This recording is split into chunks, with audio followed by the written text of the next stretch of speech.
অসমীয়াই অসমীয়া ঘূৰ শত্ৰু অসমীয়াই অসমীয়াক আঁঠু কঢ়াই লৈ পাব্লিক প্লেছত ক্ষমা খুজাই ভৰিত ধৰালে।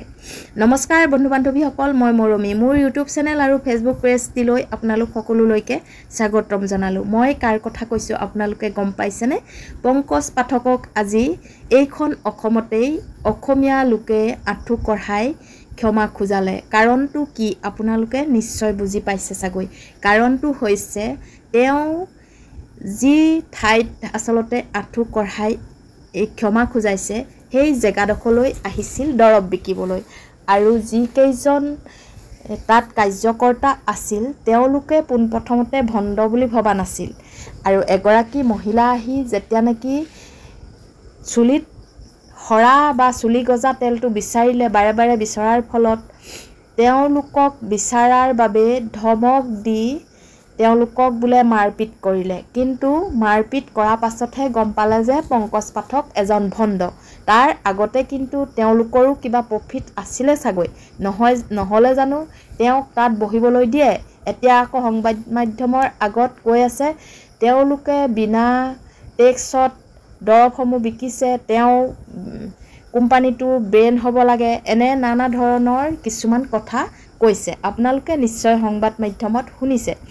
তালৈকে ঠিকেই আছিল, কিন্তু কিয় মাৰিলে, সেই মহিলাগৰাকী কোন, মহিলাগৰাকীয়ে কি বিচাৰিছিলে, তেওঁলোকে নতুন এটা বটল খুলি দিব নোৱাৰাৰ বাবে তৰ্ক বিতৰ্কত লিপ্ত হৈ গুণ্ডা বাহিনী লগাই বোলে তেওঁক অৱসৰপ্ৰাপ্ত শিক্ষকজনক মাৰধৰ কৰিলে।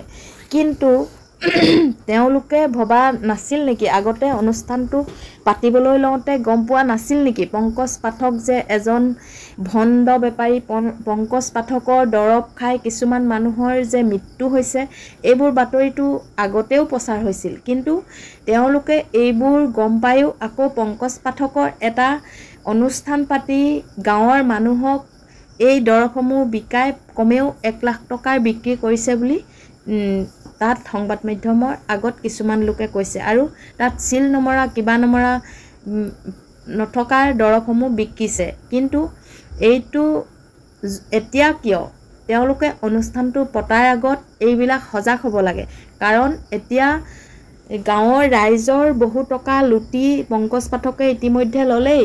কিবা এটা কাৰণত সন্মত নোহোৱাৰ বাবে তেওঁলোকৰ তৰ্ক বিতৰ্ক হৈ মাৰপিট অনুষ্ঠানটো পালেগৈ, আৰু মাৰপিট অনুষ্ঠানটো হোৱাৰ পাছত এইবোৰ কাণ্ড পোহৰলৈ আহিছে। গতিকে লৈ সকলো সমানে দুখী, আমিনো কাকনো কম ককা, সকলোৰে দাড়ি চুলি পকা। আচলতে খাবলৈ পালে সকলোৱে ভাল, খাবলৈ নাপালে সকলো বেয়া। সেই গতিকে আজি পংকজ পাঠকৰো এই দশা। কাৰণ পংকজ পাঠক এজন আয়ুৰ্বেদিক দৰৱ দিয়ে বুলি সকলোৱে জানে। তেওঁ টেক্স লৈ বিকিছে, টেক্স নলৈ বিকিছে, চৰকাৰৰ পাৰ্মিশ্যন উলিয়াই বিকিছে, নুলিয়াই বিকিছে। অনুষ্ঠান কৰা কেইজনে আগতেই জানিব লাগে, নহ'লে আৰু সেই গাঁওখনৰ যদি 10জন মানুহ মৃত্যু হয় তেনেহ'লে কোন জগৰীয়া হ'ব? পংকজ পাঠক জগৰীয়া হ'ব নে অনুষ্ঠান কৰা সকল জগৰীয়া হ'ব? আপোনালোকে ভাবি চিন্তি ক'বচোন। আৰু মই কি কেইটা কথা ক'লোঁ, মোৰ মনত আচলতে খুৰ ধৰাই থকা কথাকেইটাহে আপোনালোকৰ আগত আগবঢ়ালোঁ। যদি ভাল লাগে লাইক, কমেণ্ট আৰু শ্বেয়াৰ কৰিবলৈ নাপাহৰিব। আৰু যিসকলে মোৰ চেনেলটো প্ৰথমবাৰ চাইছে, চেনেলটো ছাবস্ক্ৰাইব কৰি কাষতে থকা বেল আইকনটো ক্লিক কৰি অল কৰি দিবলৈ নাপাহৰিব। আজিলৈ আহোঁ তেন্তে, ধন্যবাদ।